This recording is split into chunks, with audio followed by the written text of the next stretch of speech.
Assalamualaikum warahmatullahi wabarakatuh. Alhamdulillahirabbil alamin. Puji syukur kita panjatkan kehadirat Allah Subhanahu wa taala yang telah melimpahkan rahmat dan karunia-Nya kepada kita semua. Tak lupa salawat serta salam semoga senantiasa tercurahkan kepada junjungan kita Nabi besar Muhammad sallallahu alaihi wasallam beserta keluarga, sahabat dan pengikut beliau hingga akhir zaman. Saya Mustafa Khairi dan teman saya Muhammad Zaini. Kami dari kelompok 8 mata kuliah Balaghah Al-Quran akan memaparkan salah satu pembahasan penting dalam ilmu balaghah yaitu isti'arah. Ilmu balaghah merupakan cabang ilmu bahasa Arab yang berperan penting dalam memahami keindahan dan kedalaman makna Al-Quran. Salah satu pembahasan utama dalam balaghah adalah isti'arah, yaitu bentuk ungkapan majaz yang memiliki kekuatan ekspresif tinggi. Melalui isti'arah, makna-makna yang abstrak dapat disampaikan dengan gambaran yang lebih hidup, sehingga pesan Al-Quran terasa lebih kuat dan menyentuh hati pembacanya. Secara bahasa, isti'arah berarti meminjam. Sedangkan secara istilah, isti'arah adalah penggunaan suatu lafaz pada makna selain makna asalnya, karena adanya hubungan kemiripan atau musyabahah. Sebagai contoh, ungkapan Arab ra'aitu asadan yarmi yang berarti aku telah melihat seorang laki-laki pemberani yang sedang melontar. Nah, tidak dimaksudkan melihat singa secara hakiki. Asadan di situ bukan diartikan sebagai singa, melainkan seorang laki-laki yang pemberani. Kata asad dipinjam karena adanya kesamaan sifat keberanian. Nah, kemudian isti'arah memiliki keterkaitan erat dengan tashbih. Perbedaannya, dalam tashbih disebutkan dua unsur utama, yaitu musyabbah dan musyabbah bih. Sedangkan dalam isti'arah, salah satu unsur tersebut dihilangkan. Karena itulah isti'arah sering disebut sebagai bentuk tashbih yang diringkas untuk menghasilkan ungkapan yang lebih kuat dan padat. Rukun-rukun isti'arah. Para ulama balaghah menjelaskan bahwa isti'arah memiliki 3 rukun utama. Yang pertama, musta'ar minhu, yaitu sumber pinjaman atau dalam tashbih itu disebut dengan musyabbah bih. Yang kedua, musta'ar lah, yaitu pihak yang diserupakan atau musyabbah. Kemudian yang ketiga, musta'ar, yaitu sifat yang dipinjamkan. Nah, kalau dalam contoh ra'aitu asadan yarmi, maka yang jadi musta'ar minhunya itu adalah asadan. Kemudian musta'ar lahunya itu adalah seorang laki-laki pemberani. Dan musta'arnya atau sifat yang dipinjamkan itu adalah asyaja'ah, sifat pemberaninya. Dalam isti'arah terdapat beberapa pembagian. Pertama, ditinjau dari segi qarinahnya, isti'arah terbagi menjadi isti'arah tasrihiyah dan isti'arah makniyah. Isti'arah tasrihiyah adalah tashbih yang dibuang musyabbahnya, sehingga yang tersisa hanyalah musyabbah bihnya. Contohnya, tala'al badru alaina. Asal ungkapan tersebut adalah Muhammad kal badri. Muhammad seperti bulan purnama. Kemudian kata Muhammad sebagai musyabbah itu dibuang, sehingga yang tersisa hanyalah al-badru atau bulan purnama saja. Adapun isti'arah makniyah adalah tashbih yang dibuang musyabbah bihnya, sementara musyabbah masih disebutkan. Contohnya terdapat di dalam firman Allah Subhanahu wa taala, A'udzu billahi minasyaitonir rajim. Was-subhi idza tanaffas. Yang artinya dan subuh ketika bernafas. Subuh tentu tidak bernafas karena yang dapat bernafas adalah manusia.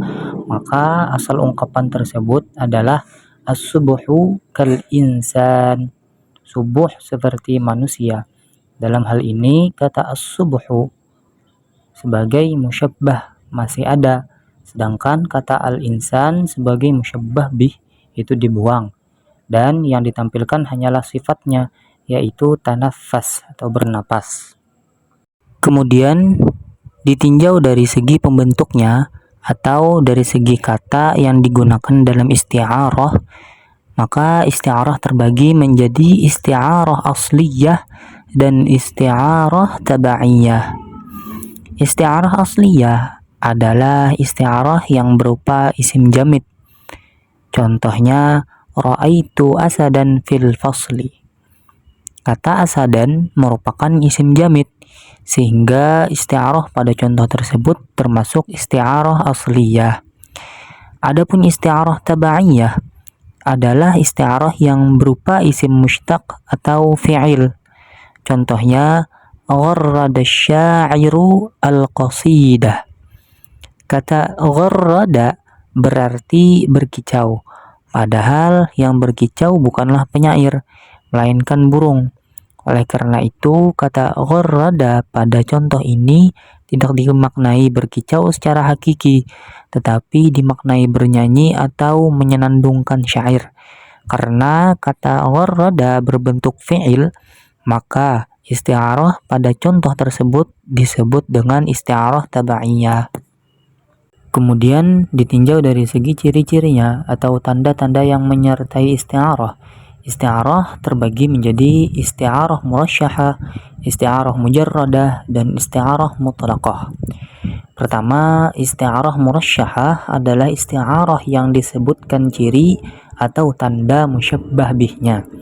Contohnya terdapat dalam firman Allah, A'udzu billahi minasyaitonir rajim.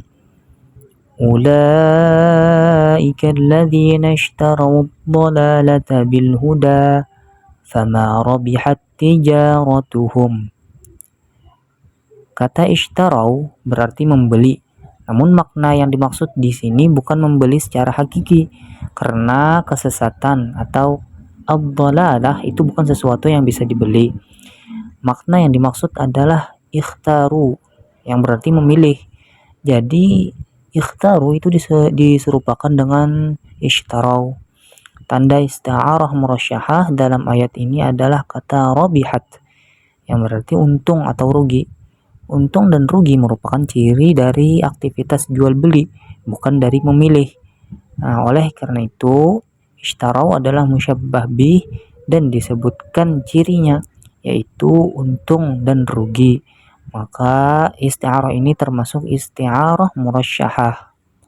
Kedua, isti'arah mujarradah adalah isti'arah yang disebutkan ciri atau tanda musyabbahnya. Contohnya, ra'aitu asadan fil masjid. Aku melihat singa di masjid. Nah, kata asadan itu merupakan musyabbah bih, sedangkan musyabbahnya adalah seseorang yang pemberani. Pada kalimat tersebut terdapat kata fil masjidi, di masjid. Secara kebiasaan, yang berada di masjid adalah manusia, bukan singa. Maka kata fil masjidi itu merupakan tanda yang menunjukkan musyabbah, yaitu manusia. Karena yang disebutkan adalah ciri musyabbah, maka isti'arah ini termasuk isti'arah mujarradah. Ketiga, isti'arah mutlaqah adalah isti'arah yang tidak disertai ciri musyabbah maupun musyabbah bih. Contohnya dalam firman Allah, wattaba'un nural ladzi unzila ma'ah. Kata an-nur dalam ayat ini tidak dimaknai sebagai cahaya secara hakiki, melainkan dimaknai sebagai Al-Quran. Dalam ayat ini tidak disebutkan tanda yang menunjukkan ciri cahaya maupun ciri Al-Quran. Nah, karena tidak ada tanda dari keduanya, maka isti'arah ini termasuk isti'arah mutlaqah. Selanjutnya adalah hikmah dan fungsi isti'arah. Isti'arah memiliki fungsi balaghi yang sangat penting di antaranya, yaitu yang pertama memperindah susunan bahasa, kedua menguatkan makna dan pesan, ketiga menjadikan ayat-ayat Al-Quran lebih hidup dan menyentuh perasaan. Hikmahnya, pembaca dan pendengar tidak hanya memahami makna secara rasional, tetapi juga merasakannya secara emosional. Lalu selanjutnya, bagian refleksi dalam kehidupan. Dari pembahasan isti'arah, kita dapat belajar bahwa penyampaian pesan yang baik membutuhkan kreativitas bahasa. Dalam dakwah pendidikan maupun komunikasi modern, penggunaan gaya bahasa yang tepat dapat membuat pesan lebih mudah diterima dan berkesan. Sebagai penutup, isti'arah merupakan salah satu keindahan retorika Al-Quran yang menunjukkan kemukjizatan bahasanya. Dengan memahami isti'arah, kita tidak hanya mempelajari teori balaghah, tetapi juga semakin mendekatkan diri pada keindahan makna Al-Quran. Terima kasih atas perhatian teman-teman semua. Semoga video ini bermanfaat. Wassalamualaikum warahmatullahi wabarakatuh.